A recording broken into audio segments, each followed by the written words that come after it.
Hello, everyone. Hope in Zoom you can hear me. If there are some problems, please let us know. So, hello, everyone. My name is Maria Tikhonova, and today my colleague Oleh Shliazhko and I we are going to present our work on multilingual GPT, which is the result of the joint effort of the AINL team in Sber Devices and some other colleagues. So multilingual GPT is our novel multilingual model trained on 60 languages, which we evaluated on a variety of NLP tasks in a few short and zero shot settings. Well, let me briefly recap the background. Original generative pre-trained transformer, or simply GPT-3, is an autoregressive language model, and it is the third generation language prediction model in the GPT-N series, created by OpenAI. OpenAI released several versions of GPT-3, and the largest possessed 175 billion parameters. That was 10 times more than any previous non-sparse language model. GPT-3 was a new breakthrough in the sphere of language modeling thanks to its good architecture suitable for modeling natural language and immense training corpora used for pre-training. Namely, it was trained on 570 gigabytes of text. For text, 500 gigabytes is really a huge corpora of text. And GPT-3 introduced the new paradigm of solving downstream tasks.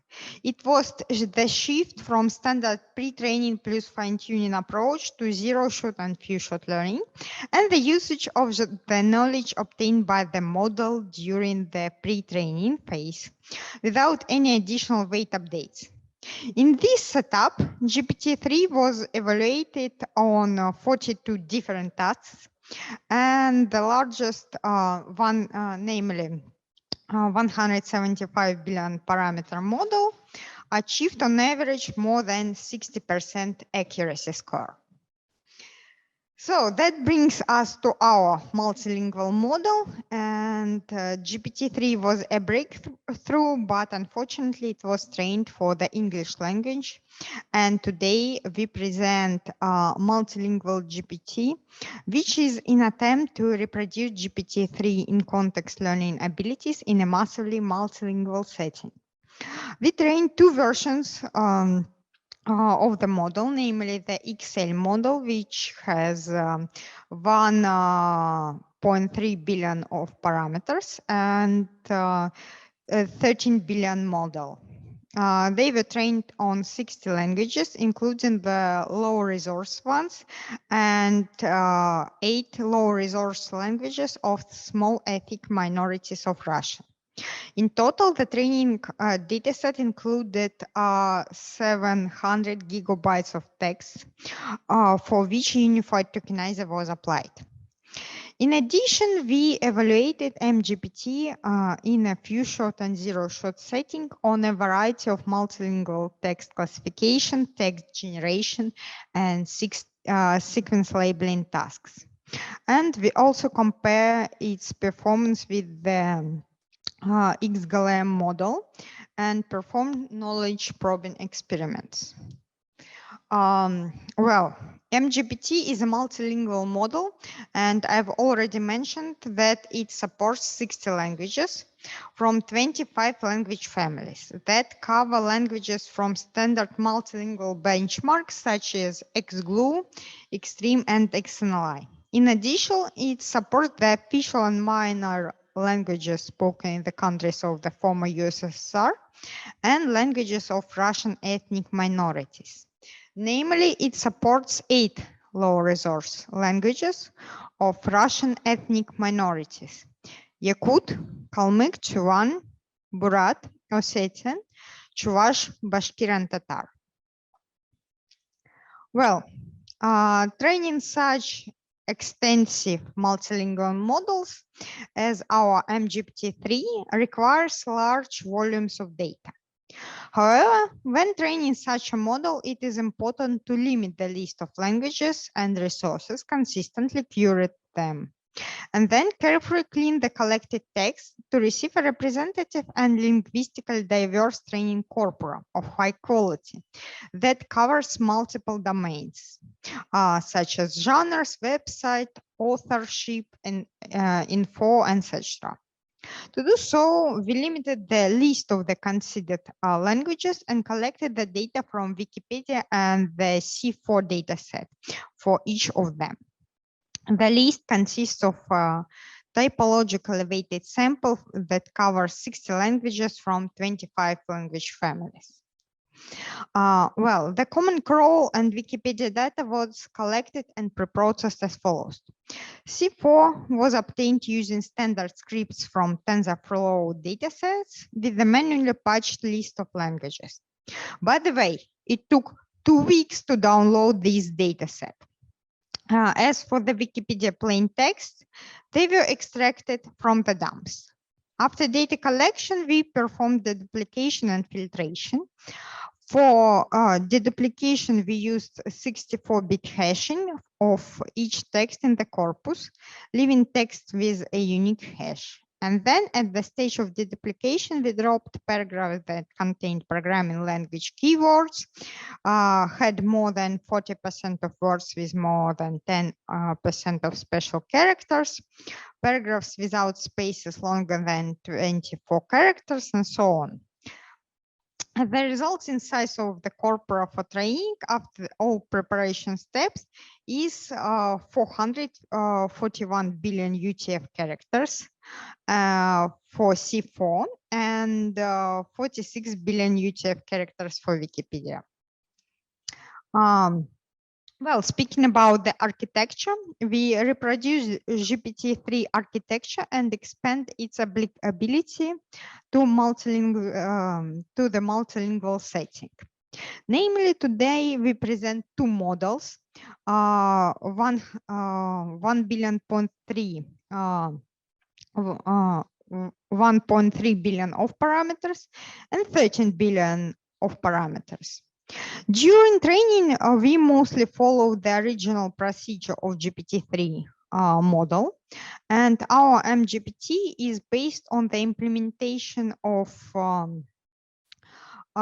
root GPT model, which is using Megatron LM framework with changes.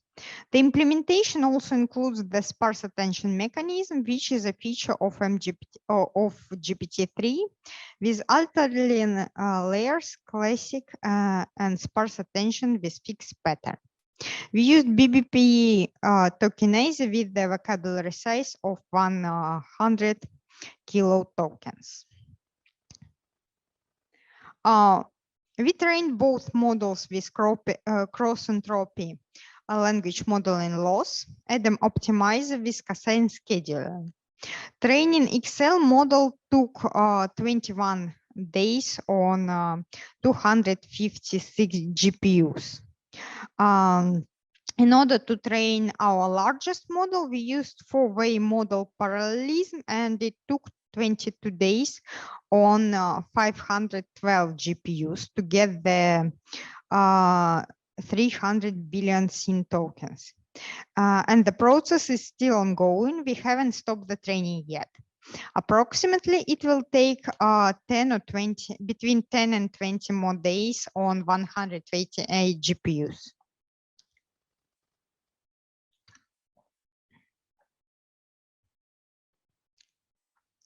We investigate performance of mGPT models on a wide range of tasks in a zero shot and few shot settings.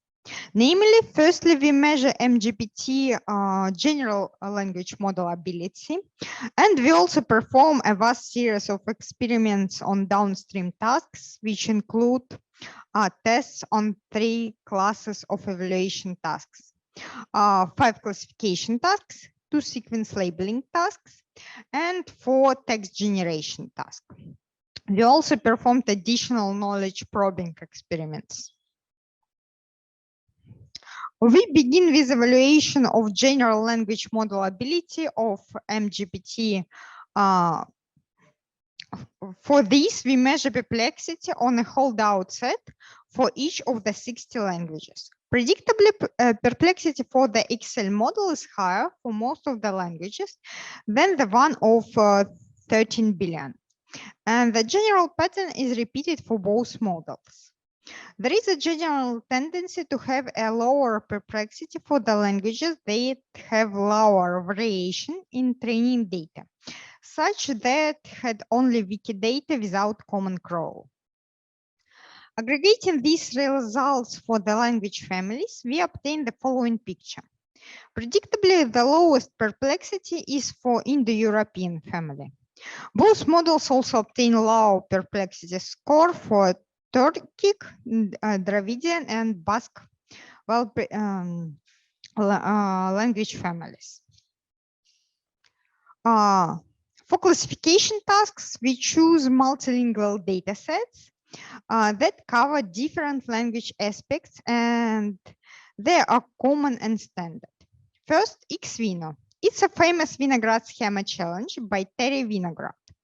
There is a pair of sentences that differs only in one or two words, and that contain an ambiguity that is resolved in opposite ways in the two sentences and requires the use of world knowledge and reasoning for its resolution.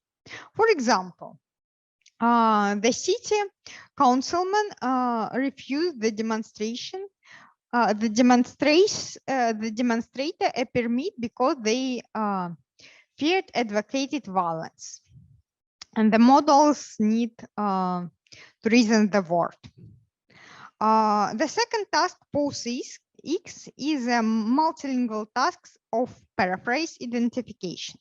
A system needs to define if the pair of sentences is a paraphrase or not. Next task is a multilingual set for common sense reasoning called XCOPA. Each sample in it is composed of a premise and two alternatives. The task is to select the alternative that more plausible has a causal relation with the premise. For example, premise, Luma, you may see the example in the slide, probably it's in Italian. XNLI is the classification task for text entailment. The goal is to predict whether sentence A implies, contradicts, or neutral to sentence B. It's a classification task as long as given two sentences. The goal is to predict one of three labels. And the final classification set is hate speech dataset, the only ethical dataset we used for evaluation. It consists of two classes, hate or no, and covers tweet in 5 languages. As for the generation tasks, we tested in GPT on 4 multilingual tasks, namely XQuad, which is a multilingual question answering dataset in quad format, where the model is required to answer the question based on the text paragraph, and the answer is the span of the text paragraph. XGLUE question generation, which is a question generation based on text paragraph task from XGLUE benchmark, and a paraphrase task TAPACO. The goal of this task is to paraphrase a sentence, preserving the original meaning.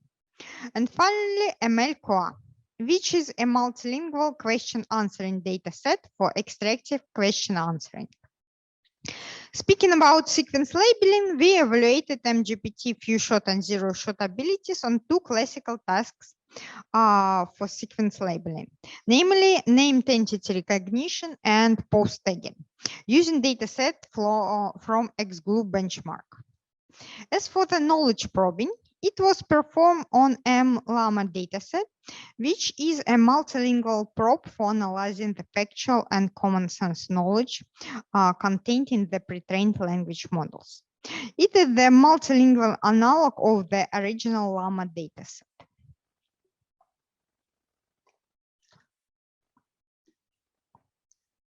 I've already mentioned that we evaluated few and zero-shot mGPT-3 abilities, and let me now briefly recap the concept of the few-shot learning and how it differs from standard fine-tuning. The standard approach of fine-tuning of the pre-trained language model for the downstream task, despite being popular, has several drawbacks. Firstly, fine-tuning large language models can be computationally expensive and time-consuming. Moreover, it requires large label training corpora, which can be hard to obtain. In addition, fine-tuned models lack generalization abilities and may not generalize well in case of a small dataset. As a counterpart of this approach, few-shot methods have been proposed recently. In a few-shot setting, the model can only use the knowledge acquired during pre-training and thus can be applied without any gradient updates or fine-tuning.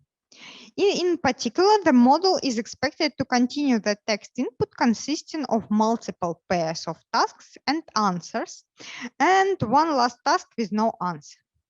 The setting when the model receives no training examples is called zero-shot. These methods have shown promising results in a wide range of NLP tasks, especially with large generative models. We performed a vast series of experiments varying the number of few-shot examples for each task. Namely, for classification task, we tested 1, 4, 16 few-shot and zero-shot strategies. For sequence labeling, we compared zero-shot with the 4-shot, and for the generation task, zero-shot with 3-shot. Speaking about the results, example of processing input sentences for the classification tasks are presented in the slide. We concatenate the instantiated prompts of the demonstration examples and make it the prefix for the input string used in the zero-shot learning. The results table show a comparison between XL and 13 billion model. For the largest model, adding more few-shot example increases accuracy for XVino and POSIX. For the mGPT XL, an increase in accuracy is observed only with XVino and Twitter hate speech dataset. We compare mGPT few-shot performance with XGLM, which is the multilingual after-regressive language model introduced in the paper Few-Shot Learning with Multilingual Language Models last year. XGLM was trained on a balanced corpus extracted mainly from the common crawl. The model covers a diverse set of 30 languages from 16 families, including several low-resource ones. They presented 5 models of the different size, and the largest model with 7.5 billion parameter sets new state of the art in the few-shot learning in more than 20 representative languages, outperforming GPT-3 of comparable size in multilingual common sense reasoning. Moreover, the authors explored few-shot and zero-shot learning capabilities of the released models on a wide range of classification tasks. In order to compare mGPT with XGLM, we repeated experiments from XGLM paper. Namely, we repeated the scores reported in the paper for the largest model and computed the metric for 1.7 billion parameters, as it's the nearest to ours by the model size. Not all of the metrics were successfully replicated, and there could be difference in writing of the prompts. The reproducibility of this work remains an open question.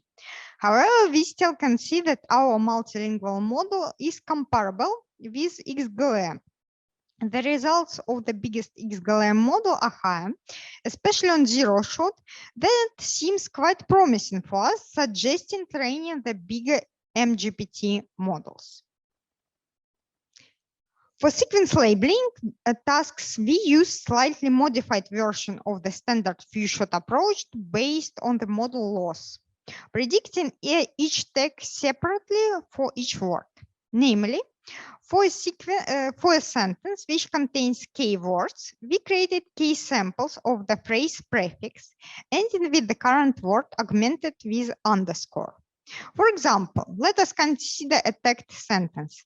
I want to go to the cafeteria, a dot, with the corresponding text, pronoun, verb, part, verb, that, and punctuation.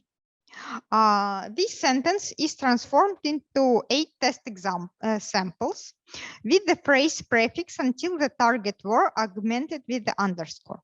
You may see several examples in the slide. Then, following the standard few-shot approach for each obtained samples, we computed mGPT loss on this sample united with each of the possible golden labels and choose the one which yielded the lowest loss. Following the original XGLUE methodology, we evaluated NER using F1 score and POSE using precision score. Taking into account that text sets for both tasks are quite numerous, namely 17 unique tests for the POSE task and 5 texts for NER task, results for sequence labeling tasks seems quite promising. It should also be noted that the fact that for the NER zero shot is better than few shot could be quite misleading due to the class imbalance in the NER dataset, with the predominant empty tag representing the absence of the named entity. mGPT is a generative model, therefore we evaluated its generative ability on 3 multilingual tasks, namely on XQuad, question generation task from XGLUE multilingual benchmark, and TOPACO, which is a paraphrase corpus for 73 languages. We evaluated both models in 0-shot and 3-shot setting. And we haven't performed experiments with larger number of few-shot examples, as long as examples for generation task are quite long and the bigger number of examples does not fit the context window. Results are presented in that slide. You may also see some paraphrase examples from tobacco dataset in the slide. For example, a phrase, let me please, is paraphrased as please let me in. And one more example, it will not be long before spring comes, is transformed for spring is not far away, which seems quite good. Using standard metrics for each of the generative tasks, we can evaluate both semantic similarity using BERT score, rouge, blue, and exact matching, like F1 score and EM of the answers given by the model and the golden answers. Comparing the results achieved in the different experimental setups, we can conclude, firstly, that few specific languages are prevalent in the overall quality of all the tasks. Thus, German, English, and Spanish achieve higher scores, and this is much more evident within the zero-shot setup. Some unexpected quality peaks can be found for languages such as Danish and Azeri. At the same time, this result is not consistent with which can be established by comparing the results in different experimental setups.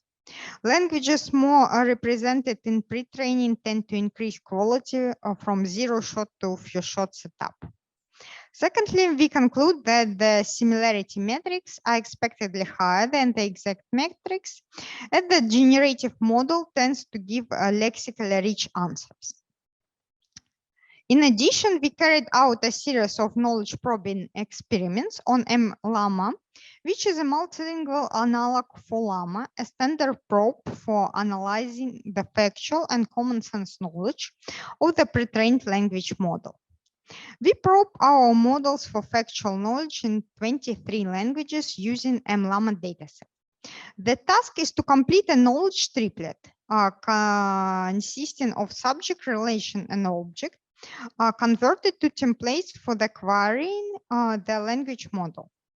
For example, let us consider the example from the original Llama where the triplet Denta born X is converted to the template Denta was born in then mask token.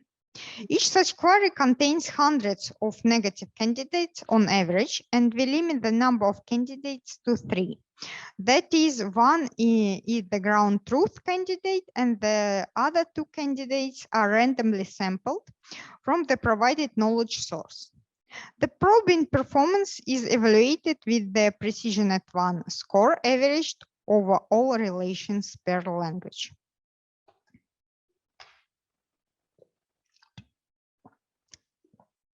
Speaking about mGPT limitations, firstly, the list of mGPT languages is incomplete and only partially covers the diversity of typologically contrasting languages, and we lack training data for the low resource languages. Then, the choice of the most optimal tokenization method for a multilingual language model, specifically the vocabulary size, still remains an open question.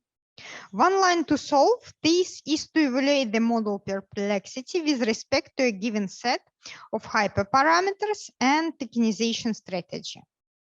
Finally, despite the fact that we obtain prominent performance for some tasks without fine-tuning, the most optimal generation hyperparameters and prompts are still unknown. The prompting approach itself is unstable, depends on the exact prompt format to a great extent, and is hardly universal across languages. Well, to conclude, today we present 2 versions of the mGPT model. Our model supports 60 languages from 25 language families, including 8 languages from small ethnic minorities of Russian and languages of ex-USSR countries. We evaluated our models in a few-shot and zero-shot setting on various NLP tasks, and mGPT showed good results in many of them. In the future, we want to perform model fine-tuning, at least for the XL model, and compare it with few-shot methods. Among other plans is to use prompt tuning, which is a recently emerged approach for automatic prompt search, and it has been already shown to be a strong competitor for the fine-tuning setting. Thank you for your attention. Do you have any questions? Thank you, Maria. I suggest that the questions will be addressed to your co-authors of this talk, since you need to have a bit of rest. I've seen at least 1 question from the audience, and yes, 2 questions. Let us start from the down here. Okay, the question about future works. So you mentioned that you want to use prompt tuning for future work, and for what task you want to use prompt tuning, and do you think that there is any increase in quality?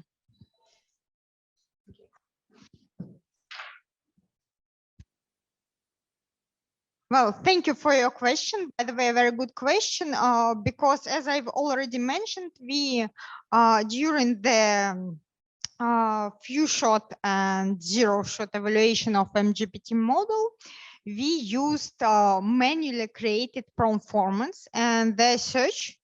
At this point, we took the prompt formats which seemed quite reasonable for us. However, the prompt tuning, it gives us ability to search prompt automatically and to come to the optimum in the word embedding space. That is, that means to search the most optimal prompts. And this strategy has also shown promising results with other models. That's why we hope that it would help us to improve the scores, especially in classification tasks where the prompt formats for binary classification have already been shown to be applicable, and this method, and we have already tested this method for our GPT-3 model, for the Russian model, and it has shown that This prompt tuning helps to improve the model score significantly compared with a few shot. By the way, the question of choosing the tokenization strategy is really a difficult one, and at this point, our idea was to stick to the unified tokenization for all the languages. However, we performed some experiments with different tokenization strategies, and this strategy has shown to be the best. That is, it yielded the lowest perplexity score on the evaluation data set. However, your idea seems quite fruitful to use maybe different tokenization strategies for different languages, because languages like Chinese and so on and so forth, they have their own particularities. But here at this point, when training this model, we decided to stick to the unified tokenizer. Yeah, pardon. Thank you very much for the talk. You made great work actually. So I believe this would be really very helpful for many researchers and practitioners. And I have two small questions. The first, how did you select the languages in Russia? Like why it's, for instance, Tuvan and Chuvash, but not Morvan or any other Chichen or Laz? I'm terribly sorry. Could you repeat the question, please? Because I've heard that you asked something about small minority languages of Russia, but what was the question? Yeah. The question was, how did you actually select the languages? So I mean, why this subset of languages but not other? Probably this is the question. I can help. Yeah. Hello, Yep. my name is Oleh. I'm one of the co-authors of this paper. So speaking of languages, in the beginning of collection process, we was focused on representing the languages of ex-USSR countries and also the languages of minorities for which we find the sufficient enough data to train such a big model. So we decided to stop on the 12 languages of ex-USSR countries. For many of them, we have a Wikipedia sources and also a representative part in Common Crawl set.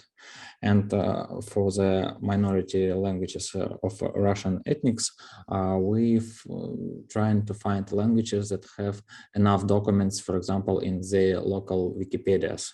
So that was the main delimiter for us. So we tried to use only these languages for which we have sufficient data. And this is the 8 languages that mentioned in this presentation. Yeah, actually, this is what I have expected, but I'm really surprised because I never expected to meet Tuvan and Ossetian languages among them, because at least like several years ago, they were very low resourced. So that was why I'm surprised, because maybe the situation has changed, or maybe there are other languages of minorities that are well resourced. So yeah, that's why I have asked. So this is the first question, and the second question is about how do you plan to like give the model to people? Like, would you share the weights? Would you provide an API for, or what's the plan? Or you don't want to share? Well, we were waiting for this question.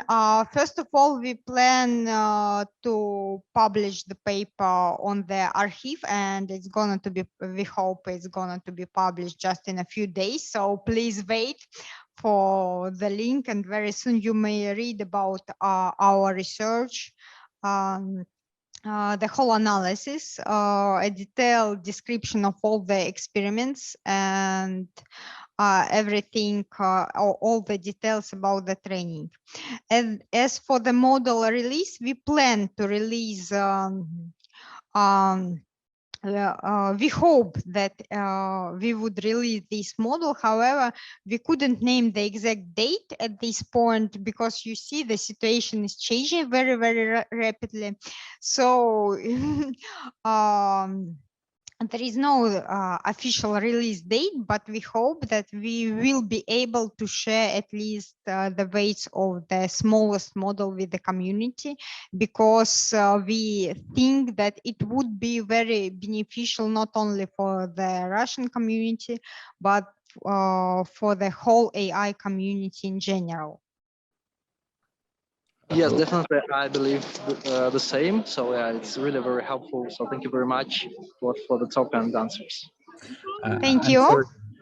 Maybe I can add a few words to the last question. So speaking of release, the model and code, we're definitely going to release. The question for now, it's only a matter of day or week to release. So we just consider all possibilities and platforms to publish it in current situation. But it would be definitely the weights for our model of size 1 and 3 billion, and it will be the source code for at least inference and evaluation. And speaking about training, we also consider releasing it. And we will tell soon. Thank you very much. I would like to also ask a question about the languages, the set of the language you use. It's pretty interesting for me that the languages chosen are of two language families, the 7 of them from Turkish, only one from Iranian. And does this somehow helps to have several Turkic languages in one model? We hypothesize that similar languages from the same family help each other in a fashion that the biggest represented language boost a bit perplexity for other small languages, but we do not perform exact experiments to check this claim. But it's a very interesting direction of research, and we're looking forward to maybe check it for the selected families.